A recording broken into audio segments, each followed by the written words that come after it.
लोग उसे gold of investing कहते थे, लेकिन वही हिस्ट्री का सबसे बड़ा चोर निकला, जिसके क्लाइंट्स में बिलियनर्स, सेलिब्रिटीज, चैरिटी ट्रस्ट, ये सारे लोग शामिल थे। और उसने स्कैम किया $65 बिलियन का। इमेजिन करो, आप अपनी लाइफ की सारी सेविंग्स एक इंसान को देते हो इन्वेस्ट करने के लिए, और वो तुम्हें हर साल गारंटीड प्रॉफिट देता है, और आप उस पर ब्लाइंडली ट्रस्ट करते हो। और फिर आप एक दिन लॉग इन करते हो और आपको पता चलता है कि आपका बैलेंस तो 0 है।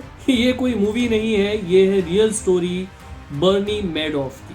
सो आज हम ब्रेक डाउन करेंगे दुनिया का सबसे बड़ा फाइनेंशियल स्कैम, कैसे बर्नी मैडॉफ ने लोगों को 20-30 साल तक बेवकूफ बनाया, और सबसे इंपॉर्टेंट, आप कैसे ऐसे स्कैम से बच सकते हो। बिकॉज अगर आप इन्वेस्टिंग करते हो तो ये स्टोरी आपकी लाइफ बदल देगी। फाइनेंस वर्ल्ड में एक डेंजरस चीज होती है ट्रस्ट विदाउट वेरिफिकेशन। लोग सिर्फ रिटर्न्स के पीछे भागते हैं, लेकिन ये कभी नहीं पूछते कि रिटर्न्स आ कहां से रहे। और बर्नी मैडॉफ ने इसी ह्यूमन साइकोलॉजी का फायदा उठाया।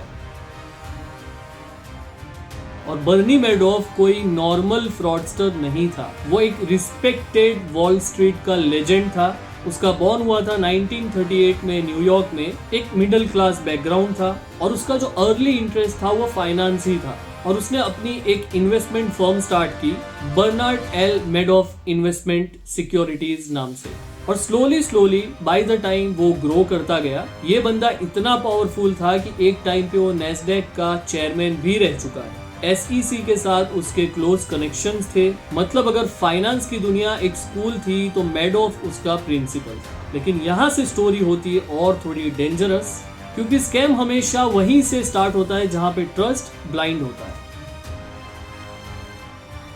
लोग उसको पैसे देते क्यों थे? क्योंकि वो कंसिस्टेंटली प्रॉफिट प्रोवाइड करता था, प्रॉफिट देता था। मार्केट ऊपर जाए या नीचे, मैडॉफ हमेशा स्टेडी रिटर्न्स देता था। हर साल 10 से 12% return without fail.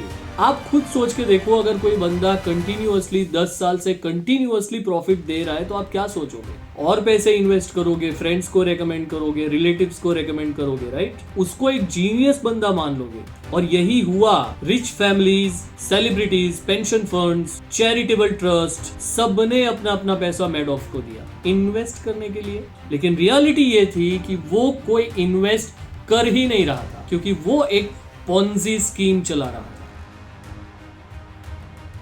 Ponzi scheme का बेसिक आइडिया एकदम सिंपल है। नए इन्वेस्टर्स से पैसे लिए जाते हैं और पुराने इन्वेस्टर्स को दिए जाते हैं। मतलब सिंपल टर्म में ITUS, इसकी टोपी उसके सर, यही है पोंजी स्कीम।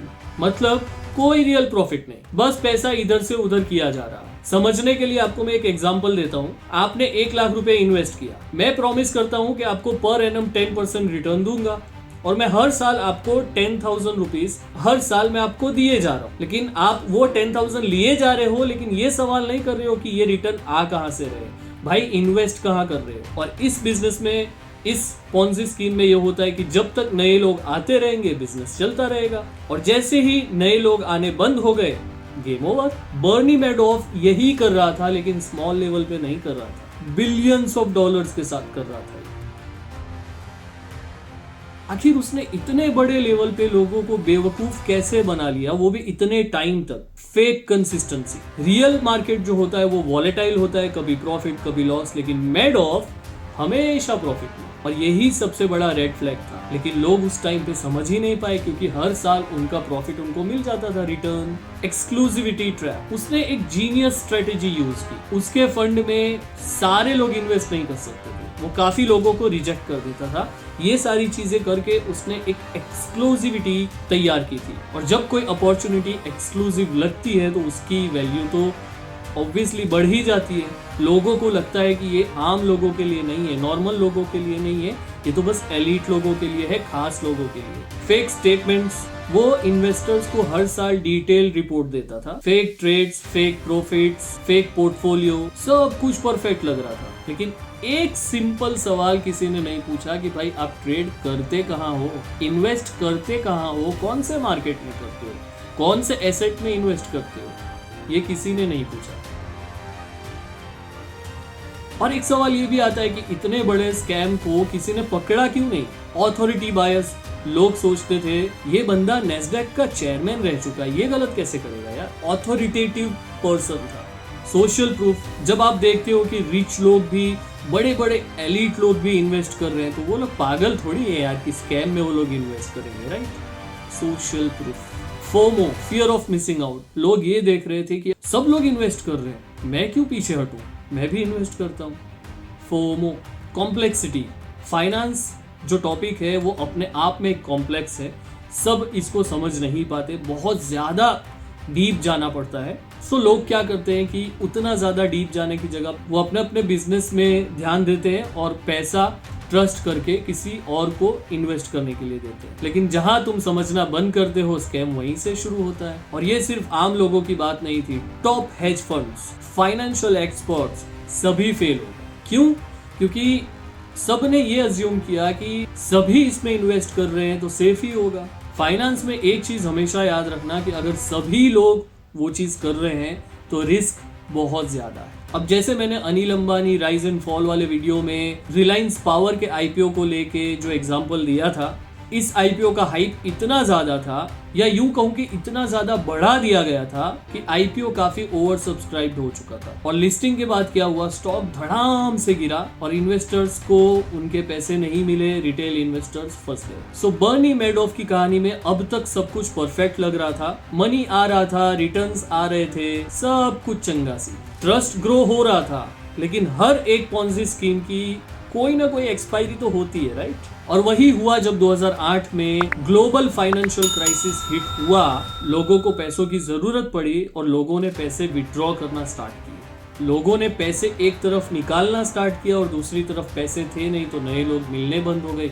मैडॉफ के पास तो पैसे थे नहीं, वो तो टोपी घुमा रहा था।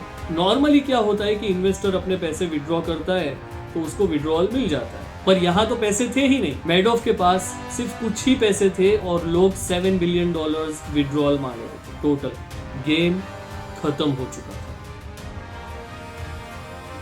दिसंबर 2008 की रात को मैडॉफ ने अपने दोनों बेटों को बताया कि पिछले 20-30 सालों से मैं जो भी बिजनेस कर रहा हूँ सब कुछ फेक है, सब कुछ खत्म है, सब कुछ पॉन्जी स्कीम है, एंड इट्स ऑल अ लाई। और 30 साल का जो एम्पायर था सिर्फ एक सेंटेंस में टूट गया।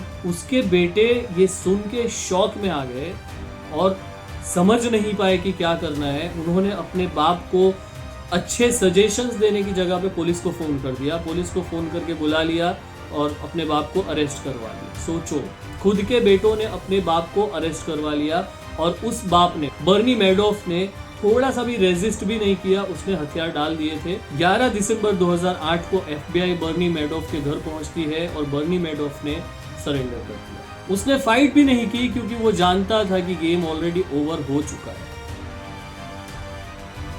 अब रहा सवाल विक्टिम्स का, क्योंकि जो नंबर था $65 billion lost, thousands of investors, कितने लोगों की entire life saving wipe out हो चुकी थी। रिटायर्ड लोग जिन्होंने अपनी की पूरी जिंदगी की सेविंग इसको दे दी थी बर्नार्ड को। चैरिटेबल ट्रस्ट जो रिटर्न्स पे ही डिपेंडेंट थे, उनको तो अपना मुद्दल भी नहीं मिला, जो मेन पैसा था वो भी नहीं मिला। और वो फैमिलीज जिनके फ्यूचर डिस्ट्रॉय हो गए, और कुछ लोगों ने तो सुसाइड तक कर लिया। आप सोच के देखो, सिर्फ एक इंसान की लालच ने कितनी सारी जिंदगियां बर्बाद कर दी। अब क्वेश्चन ये है कि 30 सालों तक किसी ने उसको पकड़ा क्यों नहीं, किसी को पता क्यों नहीं चला, किसी ने डाउट क्यों नहीं किया? Number 1, regulatory failure. एसईसी को मल्टीपल वार्निंग्स मिली थी। एक एनालिस्ट हेनरी मार्कोपोलोस बार बार बोल रहा था कि कुछ तो गड़बड़ है दया, ये फ्रॉड है, लेकिन एसईसी ने इग्नोर किया। सिस्टम फेलियर था। ट्रस्ट नेटवर्क, बर्नी मैडॉफ ने नॉर्मल लोगों को टारगेट किया ही नहीं था। क्लोज कम्युनिटीज, एलीट सर्कल्स, लोग उस टाइम पे एक दूसरे पर ट्रस्ट करके इन्वेस्ट करते थे। नो ट्रांसपेरेंसी, उसने अपनी स्ट्रेटेजी कभी एक्सप्लेन की ही नहीं थी। वो अपनी स्ट्रेटेजी को सीक्रेट स्ट्रेटेजी बोलता था। जब कोई कहता है सीक्रेट स्ट्रेटेजी या अपनी असल बात नहीं बताता, तो समझो दाल पूरी की पूरी काली है दोस्त। और जब कोर्ट में गए तो कोर्ट में बर्नी मैडॉफ को जो जजमेंट दिया वो था 150 साल का प्रिजन, 150 साल जेल में। मतलब ये जो जुर्म है वो अनफॉरगिवेबल है। मार्केट कभी भी कंसिस्टेंट नहीं होता, और अगर कोई कहता है कि फिक्स रिटर्न दूंगा तो फिर उसके प्रूफ्स भी होने चाहिए और ट्रांसपेरेंसी भी होनी चाहिए लीगली। ब्लाइंड ट्रस्ट कभी मत करो, always ask where is my money is going to invest, मेरा पैसा कहाँ पे इन्वेस्ट कर रहे हो। रिच लोग भी, हाई प्रोफाइल लोग भी गलत हो सकते हैं। Social proof is not equal to safety. Best investments जो होते हैं ना बहुत सिंपल होते हैं, बिल्कुल भी कॉम्प्लेक्स नहीं होते। फाइनेंस में एक रूल हमेशा याद रखना, जितना कॉम्प्लिकेटेड उतना ही डेंजरस। अब आप सोच रहे होगी कि ये तो यूएस की स्टोरी है, हमें क्या करना है। गलत। इंडिया में भी ये सारी चीजें चल रही है, ऑलरेडी चलती थी, चलती रहेगी। Chit funds, Lakshmi chit fund याद, MLM schemes, fake trading gurus, कुछ एप्स, इतने पैसे डालो इतने घंटे में इतने पैसे मिल जाएंगे, उसमें बहुत सारे लोगों के लाखों लाखों रुपए गए। सेम साइकोलॉजी यूज होती है, डिफरेंस सिर्फ स्केल का है, स्केम मेंटालिटी सेम। बर्नी मैडोफ एक इंसान ही था, लेकिन उसने एक चीज तो प्रूव कर दी, लोग ग्रीड और ट्रस्ट के बीच में पूरी तरह फंस जाते, रिस्क देखना बंद कर देते। अगर आपको फाइनेंशियल फ्रीडम चाहिए तो आपको फाइनेंशियल अवेयरनेस होनी बहुत जरूरी है, और फाइनेंशियल अवेयरनेस हम इस चैनल पे बहुत अच्छी तरीके से फैलाते हैं। अगर आपको ऐसे ही रियल फाइनेंस ब्रेकडाउन्स चाहिए तो इस चैनल को सब्सक्राइब करके बेल आइकन प्रेस कर दो, और कमेंट में हमें बताओ कि अगर आपने भी कोई स्कैम देखा हो, चल रहा हो, आप फंसे हो, आपके आसपास कोई फंसा हो, और कैसे निकले उस स्कैम से, कैसे बचे। और इस वीडियो को शेयर जरूर करो, क्योंकि हो सकता है कि इस वीडियो को देखने के बाद कोई स्कैम में फंसने से बच सकता है आपकी वजह से। एंड ऑलवेज रिमेंबर, स्कैमर्स सिर्फ स्मार्ट लोगों को नहीं, केयरलेस लोगों को ज्यादा पकड़ते हैं। सो मिलते हैं नेक्स्ट वीडियो में। Till then your choice, your decision.